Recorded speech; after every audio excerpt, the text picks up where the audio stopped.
Bonsoir à tous et bienvenue dans cette nouvelle édition. Voici les titres qui vous seront développés.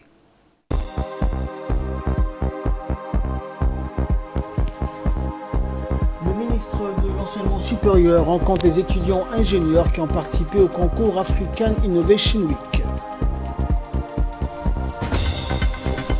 L'Allemagne franchit la barre du million de personnes infectées par la pandémie de Covid-19. Bonsoir à tous. Le président de la République, Ismaël Omar Guelleh, a adressé ce vendredi un message de condoléances au président du Conseil de souveraineté du Soudan, Abdel Fattah Abdurrahman al-Burhan, suite au décès survenu hier de l'ancien Premier ministre Sadir al-Mahdi.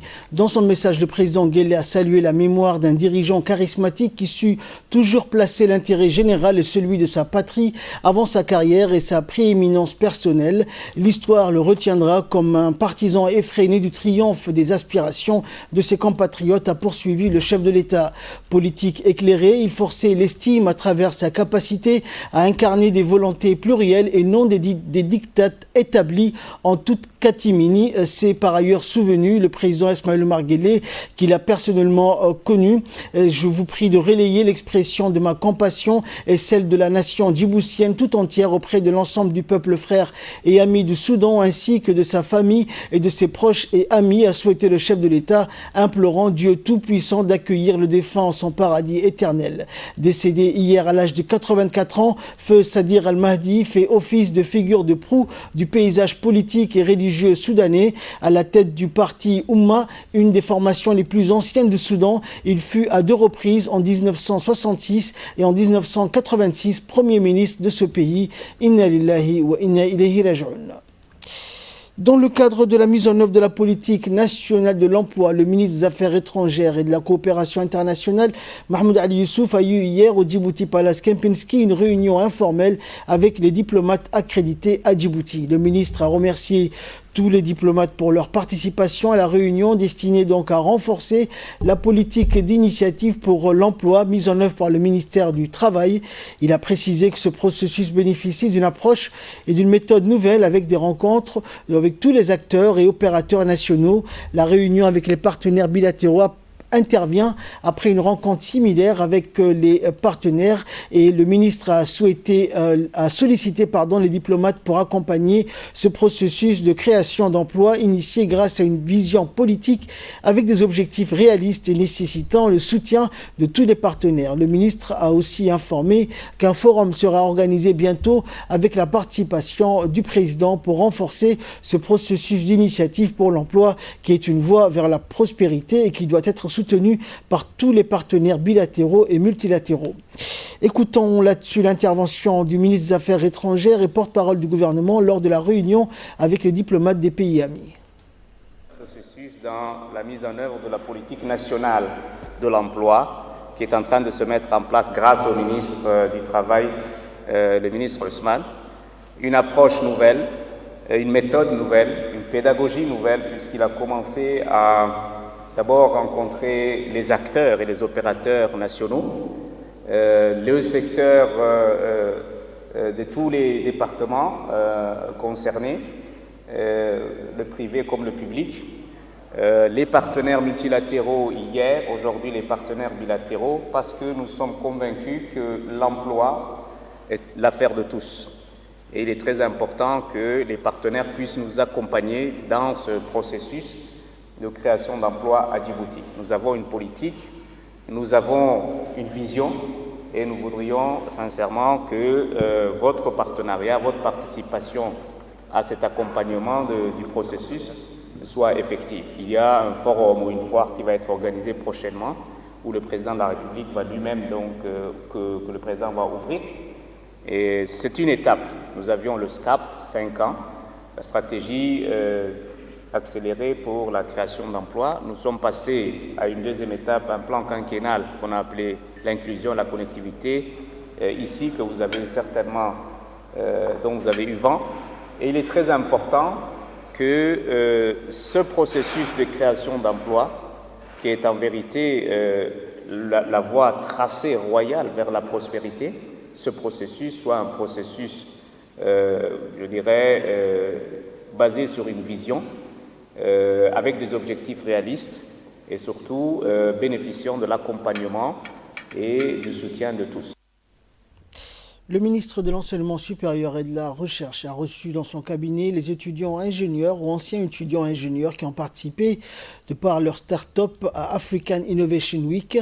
Ont également participé à cette rencontre le président de l'Université de Djibouti et le doyen de la faculté d'ingénieurs de l'Université de Djibouti. Parmi ces start-up, certaines ont été primées et d'autres non, mais toutes présentaient des projets innovants. Au total, ce sont 12 jeunes de la faculté d'ingénieurs de l'Université de Djibouti qui ont été reçus par le ministre, des jeunes qui, pour la majorité, ont déjà créé leur propre start-up dans des domaines aussi divers que variés.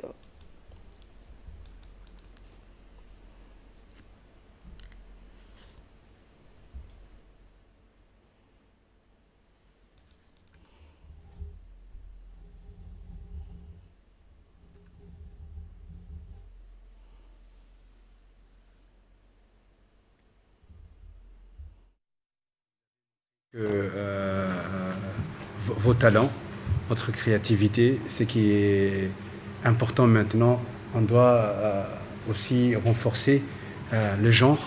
Il faudra aussi qu'il y ait des étudiantes qui viennent participer, travailler avec vous. Et ça, c'est à nous, à la faculté, de faire cette promotion des étudiantes. Par rapport au concours, vous avez reçu les prix. Pour Mohamed, par exemple, JB Energy Service. Écoutons à présent l'intervention du président de l'Université de Djibouti qui a félicité tous ces jeunes ingénieurs. Ce que vous avez, c'est que vous êtes les premières vagues de jeunes ingénieurs du pays, formés au pays et pour le pays. C'est un pays où il y a toutes les possibilités aujourd'hui, contrairement à d'autres grands pays où les choses sont plus serrées. Aujourd'hui, le président de la République, son Excellence, vous a rendu hommage quand certains d'entre vous, il les a vus au port. Et il a dit, voilà, pourquoi on a créé cette université, pourquoi on a créé cette école d'ingénieurs. C'est pour justement que vous preniez ces projets. Mais ces projets, il faut s'y préparer dès la première année. Il faut avoir cet esprit flexible, cet esprit d'initiative et tenter. Bien entendu, l'université, avec l'appui du ministère de l'Enseignement supérieur, tous les jours, on essaye de faire en sorte que vous ayez un lieu où vous puissiez vous épanouir.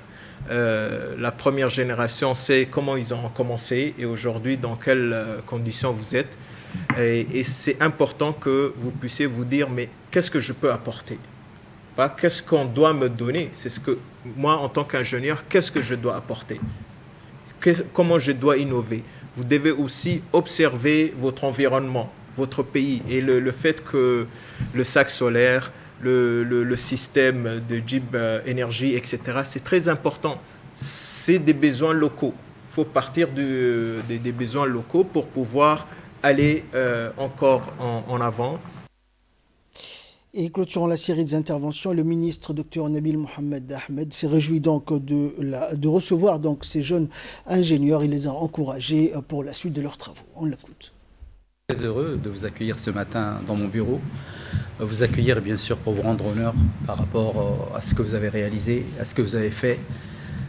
Vous avez aujourd'hui monté le nom de l'Université de Djibouti, de la République de Djibouti au plus haut niveau continental.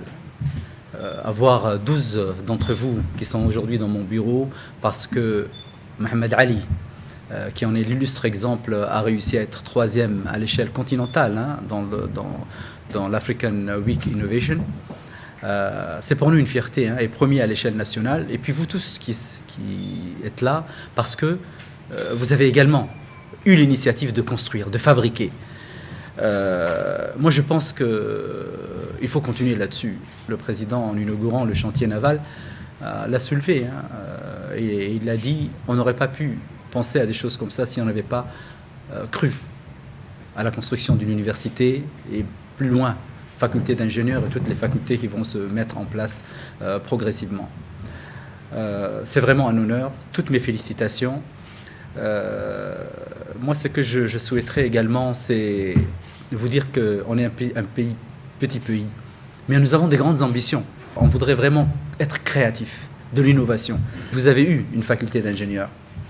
Et tout ça, bien sûr, grâce à Dieu, grâce à la vision de notre président de la République qui nous encourage chaque jour, qui suit vraiment votre formation, votre bien-être, s'inquiète de votre avenir. Mais l'avenir, on le construit ensemble. Et enfin, donc, notre équipe a également pu recueillir pour nous les réactions des lauréats. Je suis propriétaire et fondateur de JB Energy Service. Donc c'est quoi JB Energy Service? C'est une start-up qui travaille dans tout ce qui est efficacité énergétique des bâtiments. Je suis aussi un étudiant de la faculté d'ingénierie en fin de cycle en génie énergétique et électrique. Donc JB Energy avait participé la semaine dernière à la semaine africaine de l'innovation. Et en ce sens-là, nous avions été sélectionnés parmi les top 3 dans le domaine ville intelligente et économie circulaire. Et c'est en ce sens-là qu'aujourd'hui, on a eu l'honneur et le plaisir d'avoir été invité au niveau du ministère de l'Enseignement supérieur et de la Recherche, en présence du ministère, du président de l'Université de Djibouti et du doyen de la faculté d'ingénierie de l'Université de Djibouti. Alors c'est pour moi un grand plaisir aujourd'hui d'avoir été en ce sens-là accompagné et nous avons eu le soutien même de l'université et du ministère. C'est en quelque sorte c'est une certaine émotion et un enthousiasme aujourd'hui pour les jeunes de pouvoir savoir que derrière il y a l'université et il y a le ministère qui nous suit et qui nous accompagne et je pense qu'à long terme c'est quelque chose de très important. Dans l'actualité également, le ministre de la Santé, Mohamed Warsame, a reçu le nouvel ambassadeur du Japon accrédité à Djibouti. L'objectif de la réunion était avant tout donc une visite de courtoisie et de premier contact, mais également de discuter de la coopération d'appui qui existe dans le secteur de la santé entre Djibouti et le Japon. Le ministre a abordé lors de cet entretien l'importance que revêt la coopération entre Djibouti et le Japon, qui est un pays ami de longue date et dont l'appui dans le secteur de la santé est nécessaire pour l'amélioration du système de santé djiboutien. Le ministre a exposé également sa vision sur l'appui et le partenariat entre les deux pays en matière de santé et l'ambassadeur s'est dit très concerné par l'amélioration du système de santé djiboutien.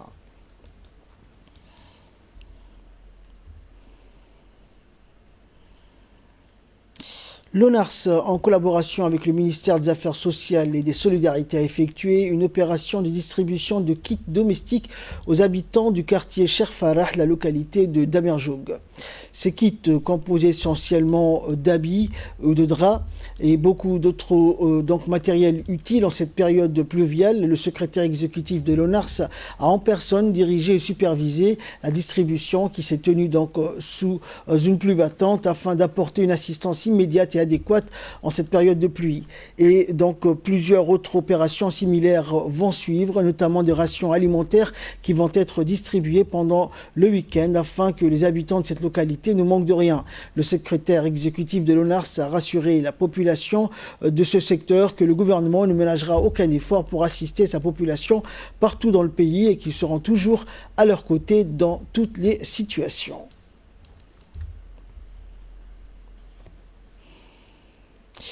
Le conseil de quartier de Balbala Garawil a organisé hier dans la matinée une cérémonie de collecte de fonds afin de remédier donc à la situation de vulnérabilité des populations issues des quartiers populaires. La journée était riche en émotions.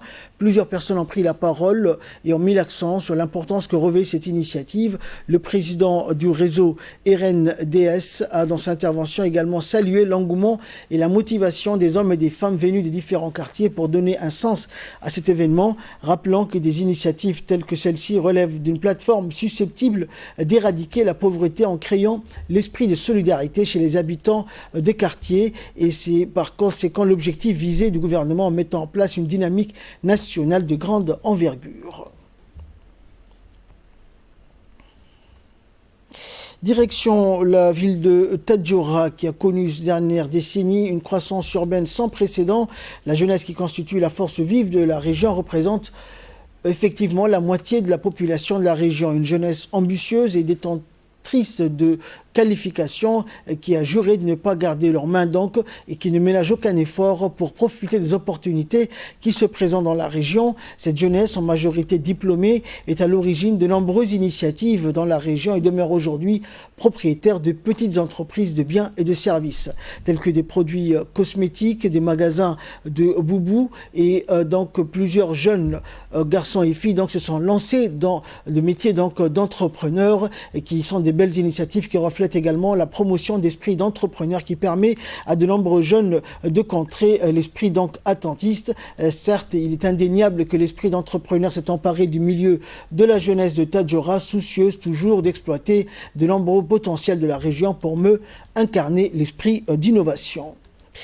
Et après Tadjoura, direction la ville de l'Unité qui a abrité une cérémonie de lancement de la campagne de vaccination contre la poliomyélite qui a été placée sous le patronage du préfet de la région, Adandrar Moussa, en présence du médecin-chef et de plusieurs notables de la région. Les officiels donc ont donné le coup d'envoi de cette campagne de vaccination et ces équipes de vaccination vont sillonner toutes les localités de la région d'Ikil pour vacciner les enfants âgés de 0 à 5 ans. Cette stratégie mobile sera couplée avec le quadrillage des unités de vaccination fixes pour garantir une couverture vaccinale maximale. Et cette campagne d'immunisation massive s'étalera sur 4 jours pour vacciner tous les enfants de la région d'Ikil de moins de 5 ans. Il s'agit d'offrir une protection optimale aux enfants ciblés de façon préventive en vue de les préserver des maladies évitables par l'immunisation. Nous venons de lancer ce matin, comme dans toute la République, le lancement de la campagne de vaccination de la polio, qui s'est lancée au patronage du ministre de la Santé. Dans la région, nous venons de la lancer ce matin, comme je viens de rappeler, comme dans toute la République. C'est une campagne qui concerne les enfants de 0 à 5 ans. Il faudrait aussi rappeler que la polio est une maladie qui a des conséquences très graves également, très graves surtout sur la mobilité des enfants, des enfants en premier temps et de la personne en tout temps. Parce que victime de la polio, c'est des séquelles qui sont à jamais, qui restent à jamais avec la personne, qui grandit avec et qui est amenée à être réduite de sa mobilité. Donc, prévenir ce genre de maladie à l'âge très bas, de 0 à 5 ans, est une politique très, très appréciée par tout le monde, par les gens de la région, par l'administration et par tous les usagers également de la santé.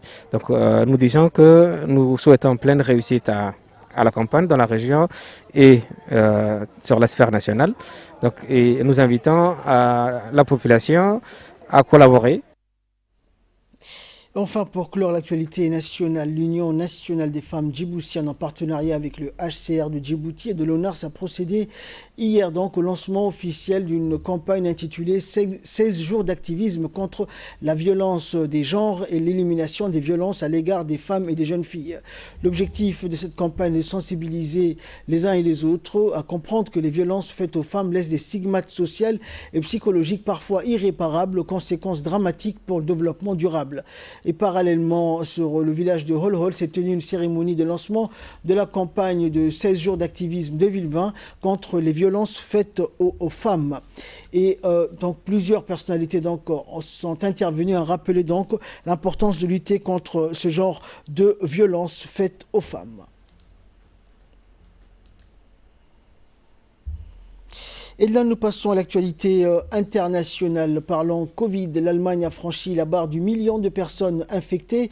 L'Allemagne, touchée par la deuxième vague de l'épidémie de Covid-19, a dépassé aujourd'hui le seuil du million de personnes testées positives au coronavirus, alors que ses voisins européens commencent à lever peu à peu les restrictions et que le monde entier attend l'arrivée des vaccins pour fin décembre ou début janvier. Cependant, des incertitudes demeurent. Le vaccin développé par le laboratoire britannique AstraZeneca AstraZeneca et l'université d'Oxford nécessitent une étude supplémentaire, a déclaré hier le directeur général du groupe après des critiques concernant les résultats annoncés. Le gouvernement britannique a annoncé aujourd'hui avoir demandé à l'autorité de réglementation sanitaire des médicaments d'évaluer le vaccin. Si l'Allemagne a longtemps été considérée comme l'un des bons élèves européens de la gestion de l'épidémie, la deuxième vague s'abat de plein fouet sur le pays. Les autorités ont décidé de prolonger jusqu'à début janvier ces restrictions entre fermeture des bars et des restaurants et limitation de participants à des réunions privées. Et enfin, Maradona, l'Argentine a dit adieu à son enfant en or. L'Argentine a vécu une journée de deuil à la hauteur des sentiments exacerbés que suscite Diego Maradona, outrancière et passionné. Dès l'aube, une longue file de milliers de supporters a commencé à serpenter autour de l'historique place de Mai dans l'espoir d'entrer dans la Casa Rosada, le siège de la présidence argentine où était organisée une chapelle ardente. Mais tous n'ont pas pu s'incliner devant le cercueil fermé de l'icône du football argentin. Il est mort mercredi à l'âge de 60 ans et si tout le monde savait sa santé fragile, l'annonce de son décès a entraîné un déluge de tristesse dans le monde du ballon rond. Des chefs d'État de nombreux pays ont également adressé des messages de condoléances, preuve que Maradona a partout marqué les esprits par ses exploits. Fin de ce journal, merci pour votre très aimable attention. Restez avec nous, le programme continue sur Télé Djibouti.